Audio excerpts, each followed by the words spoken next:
Hey guys, this is Brandon with SMW3D doing video number 1 of an awesome product we've been playing with a whole lot here lately. This is the SMW3D CNC. This is a full C-beam construction. This uses the open build C-beam. We pretty much use all open build parts here. It's a great product. We love messing with it.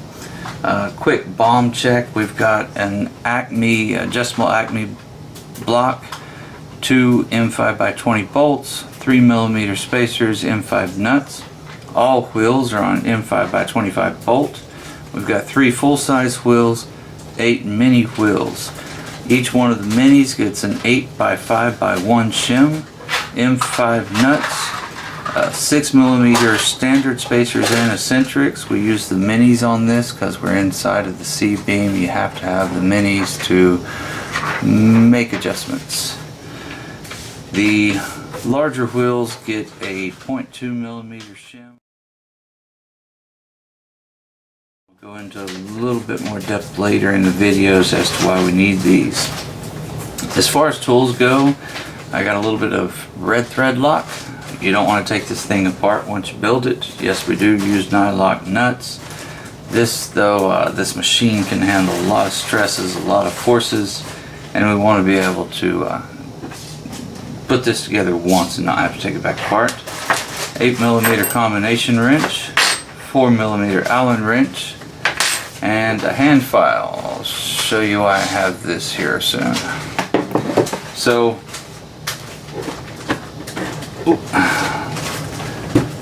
let's go ahead and get into building this. Did want to make one note. Again, I want to thank Eric Lean. He was one of the very first beta testers. We'll have a few more before we go into full release on this.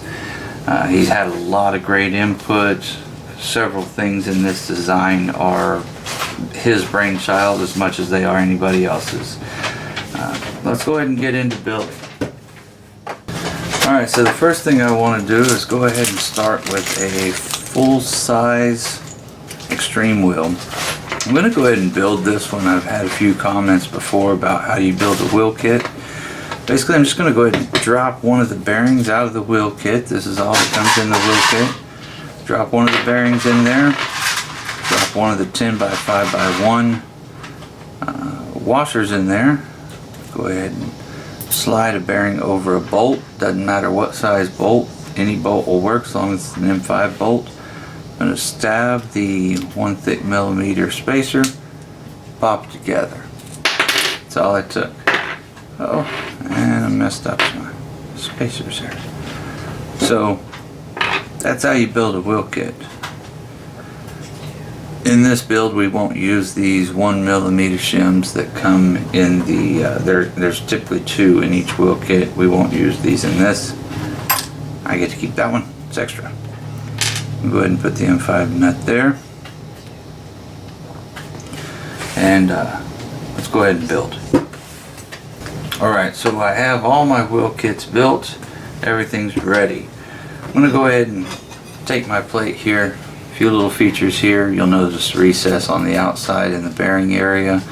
This, if you've messed with C-beam before, you would anticipate it being on the inside. Eric and I discussed this and we decided it was better to keep the Acme in tension rather than compression. These 2 holes right here are tapped with M5x8 threads. This is what you'll hold your NEMA 23 on. I want to go ahead and tap both sides, that way I can put the motor, the X motor, on either side. These 3 larger wheels will be for your larger, these 3 holes right here will be for your larger wheels. These will cover our 8 mini V wheels. I'm going to go ahead and get started. You'll notice that the triangles are different on both gantry plates. This is for adjustability. I'll show you what that's all about right now. Go ahead and grab your Acme block. Pop 2 M5 nuts into it. You'll notice that only one side has the capability of accepting the nuts. The other other side has recesses. So obviously the nuts will only go into one side. Alright, I'm going to go ahead and drop these in here. 2 small holes that are right in the center. Put the 3mm spacers on top of these. This keeps the Acme all in alignment, keeps everything happy there. Now, this is an adjustment nut with an Acme screw, done right, which should only be one way you can do it. Goes right through there.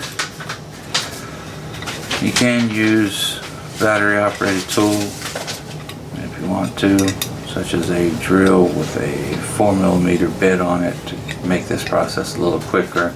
Just be careful of your torques. I'm just doing it by hand right now. I can give you a better idea if I went too fast.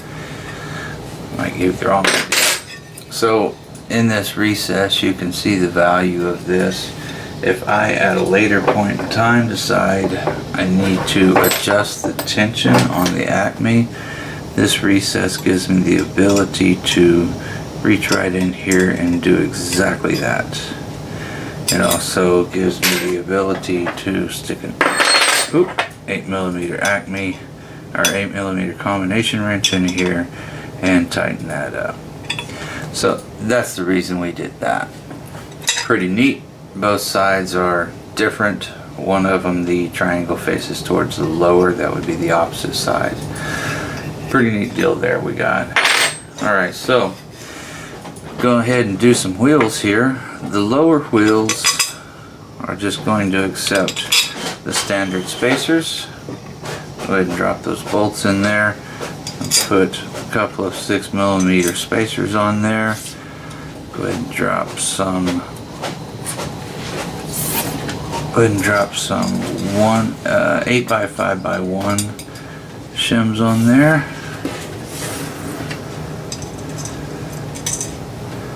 Some wheels and the M5 nuts.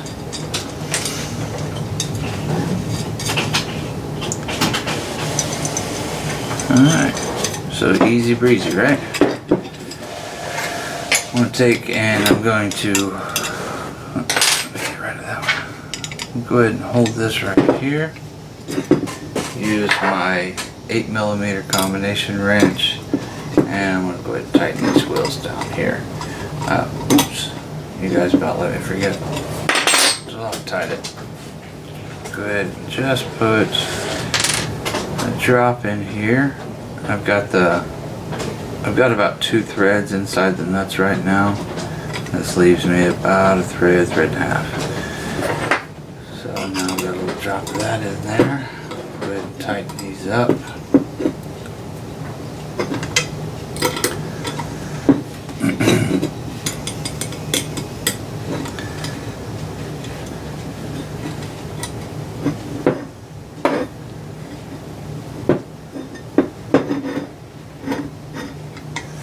Alright, so did that.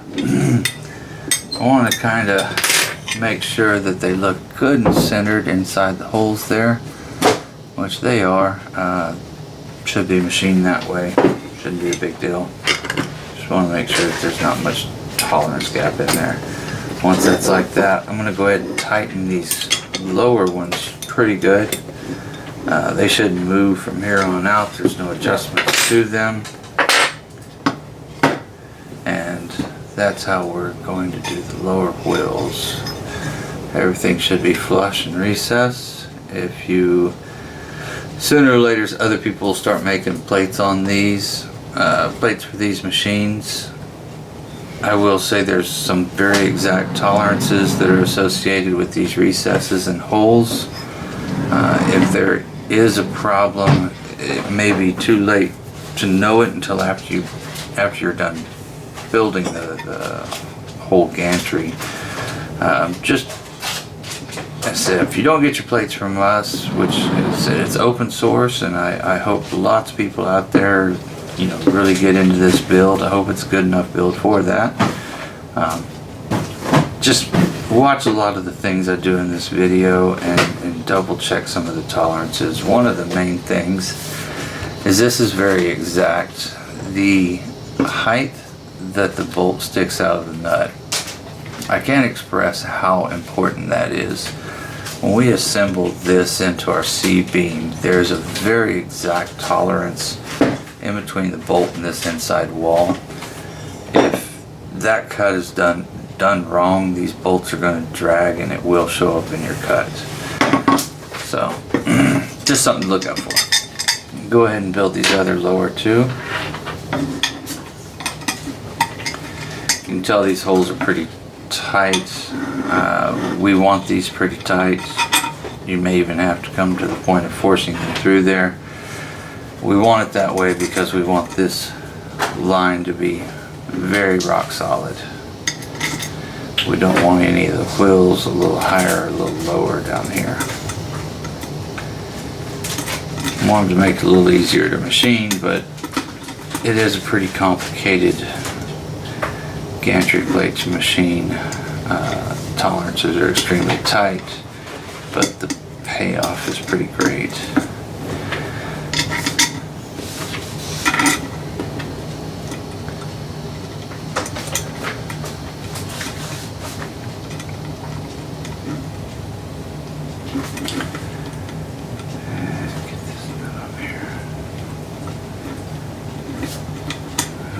Fighting me there. There we go.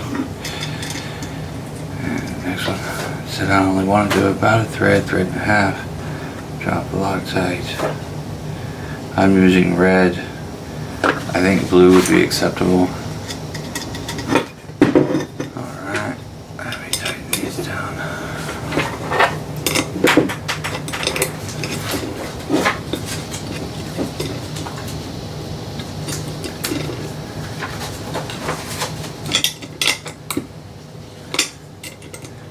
I'll get you some torque specs a little after the build is fully developed on how far to go with these.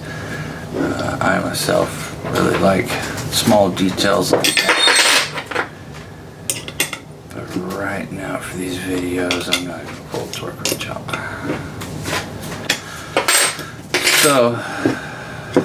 So, these are all about the same level right here.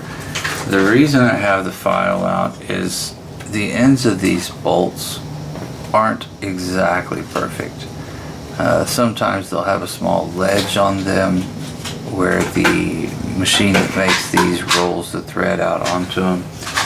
This is the reason we have the file. I said this tolerance is extremely tight. If there's a little edge or lip on the bolt, I simply want you to take a small hand file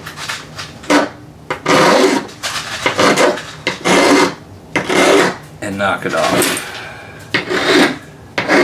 These are all pretty good. I didn't have to mess with them much, but I just wanted to show you that. That's the reason I got the hand file here.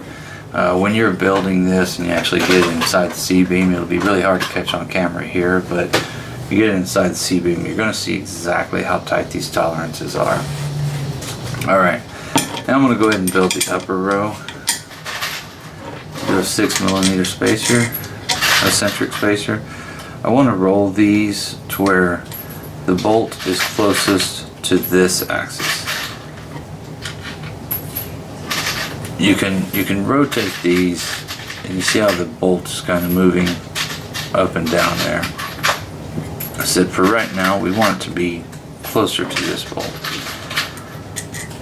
Another 8x5x1 wheel and nut.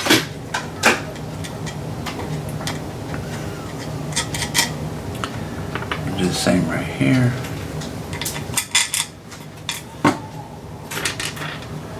And another 6mm centric, an 8x5x1 shim, and another mini wheel, and another M5 nut.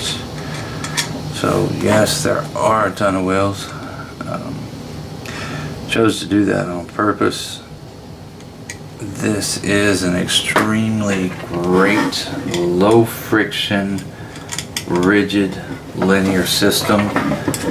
Open Builds provided us some great tools to play with here, and really like working with both the wheels and the C-beam and the V-slot. I said it's a great low friction linear system. There are a few taboos though, or taboos here. We don't want to put too much tension on the wheels. We also don't want to get anything out of alignment here.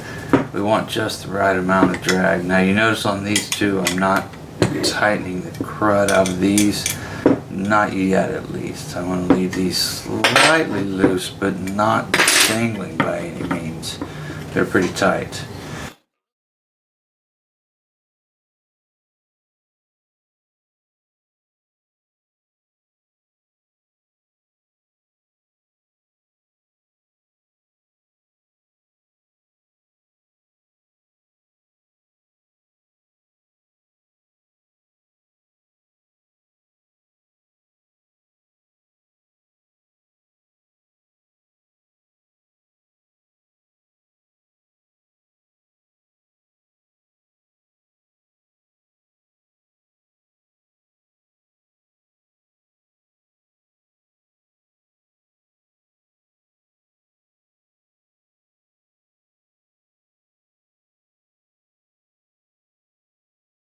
So, what I've done so far is put 8 wheels on and seem to make a pretty darn good mess with a little bit of Loctite. That's alright though. I've got a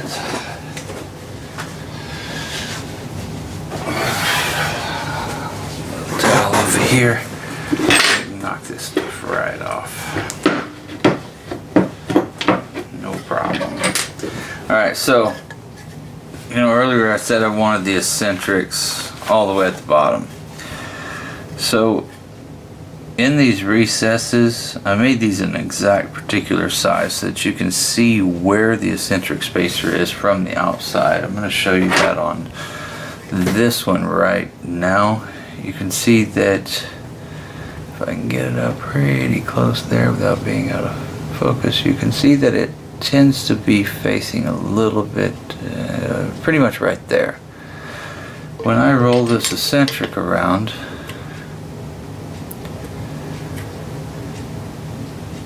you can actually see how the bolt head now has moved into the lower half of this recess.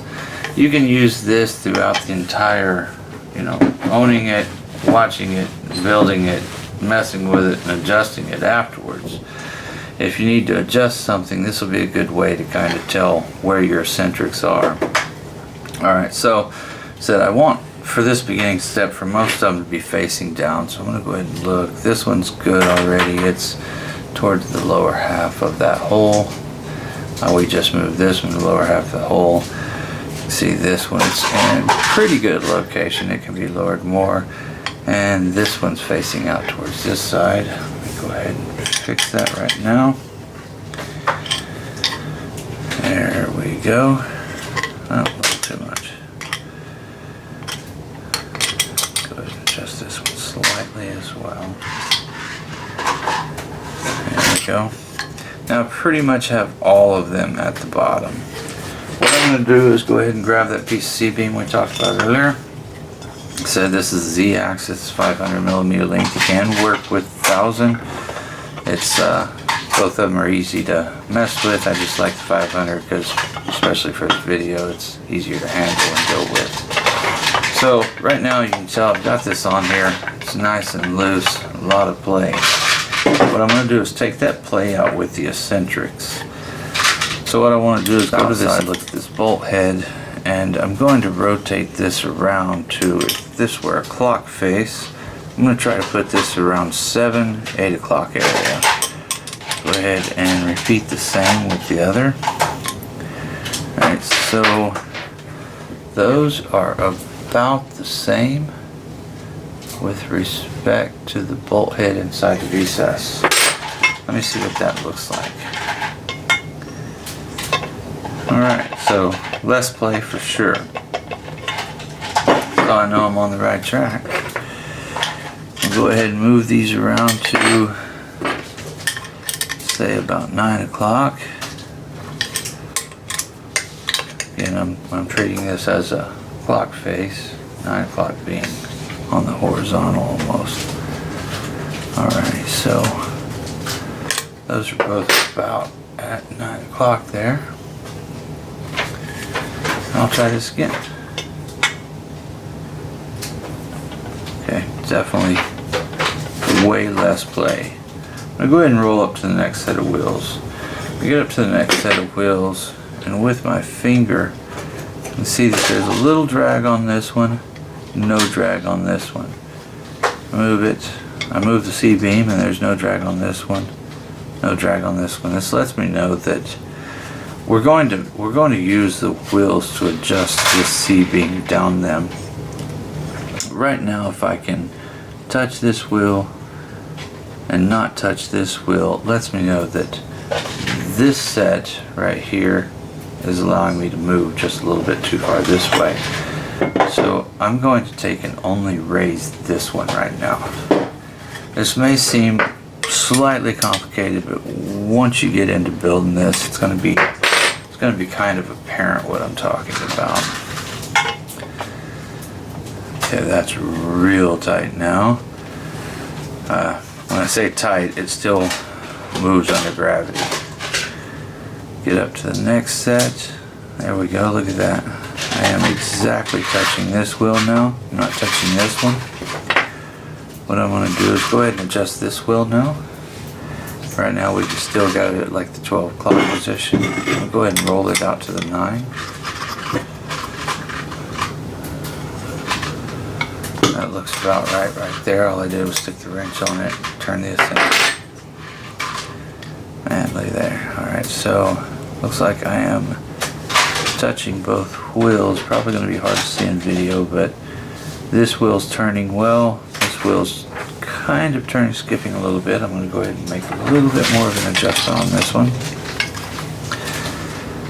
Again, I can watch this on the outside.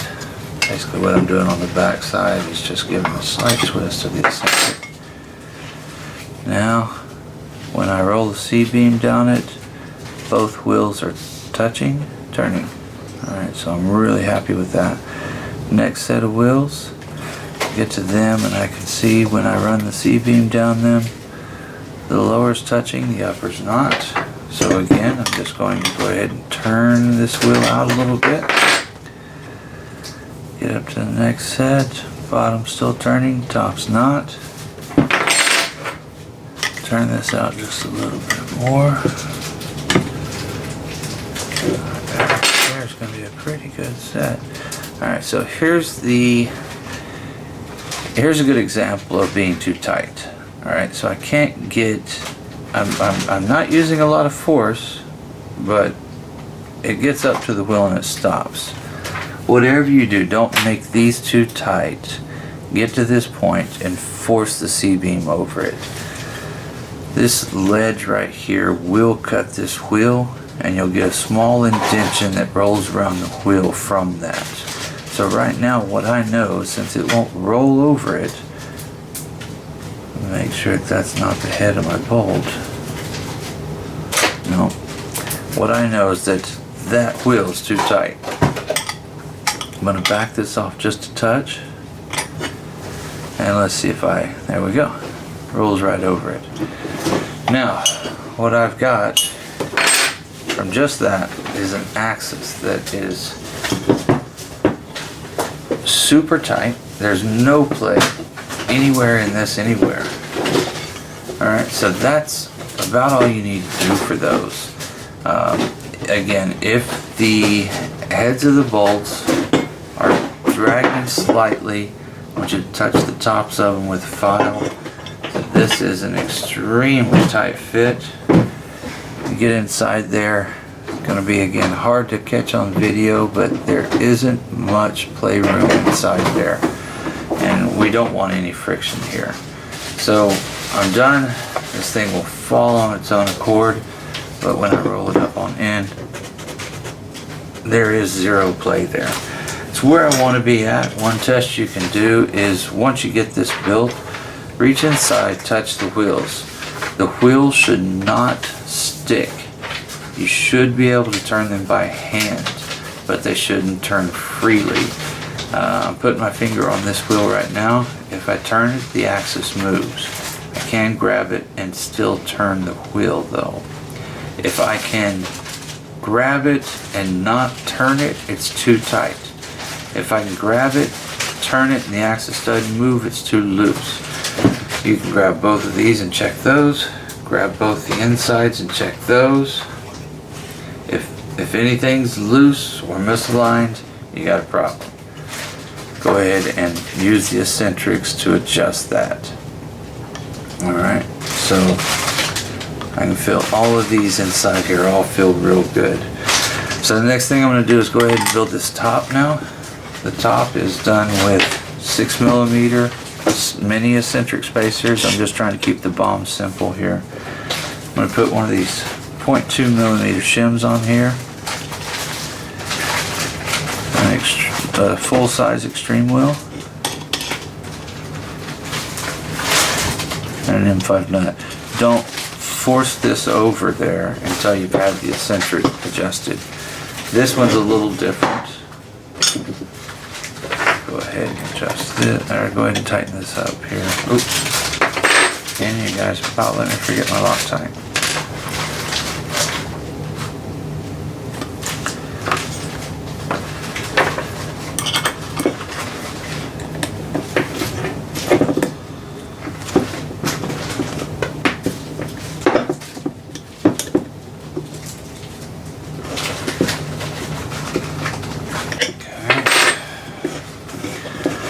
Eccentrics.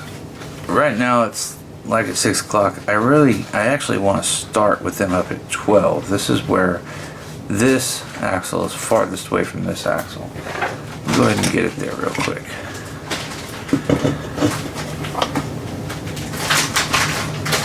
Alright, now that I've got that up top, I should, and it does, be able to slide this right over without any problem.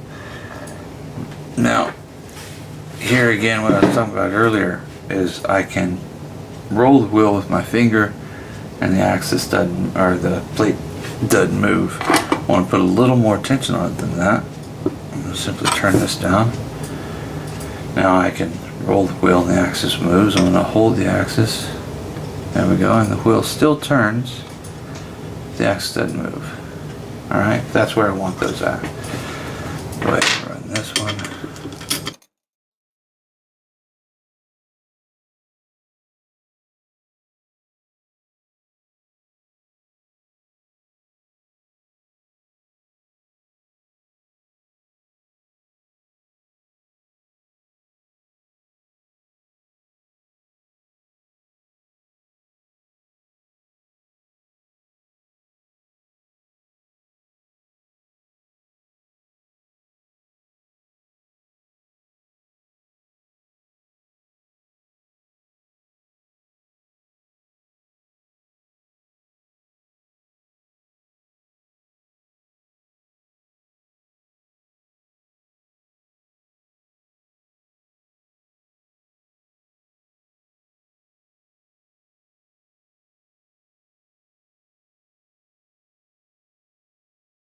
See, that was one of the cases right there where inside the C-beam that would give us problems.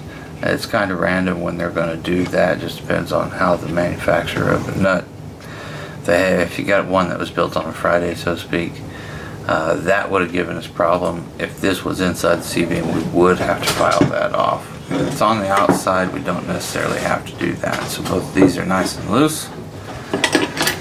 Go ahead and roll this one around.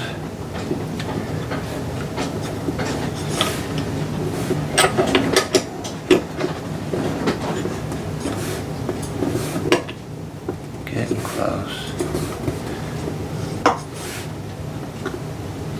Too tight. That's right.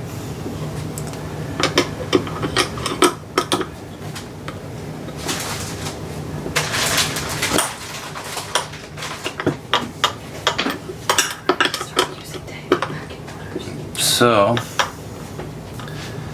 there we go, guys. That's right. That's done. We got an extremely rigid axis. this isn't going to go anywhere as long as I didn't over tighten those wheels. I'm not going to have to make any adjustments for a long time. If you do over tighten them, you're going to be adjusting the wheels quite often. Otherwise, that's about it. We're going to repeat this for the opposite side. It's just as easy. I know it's a little time consuming, but do remember you're building a machine to build stuff. This is what we do. We love making stuff. I hope that this machine gives you lots and lots of hours and days and years of use. So hang out. Next step, we'll do the x-axis.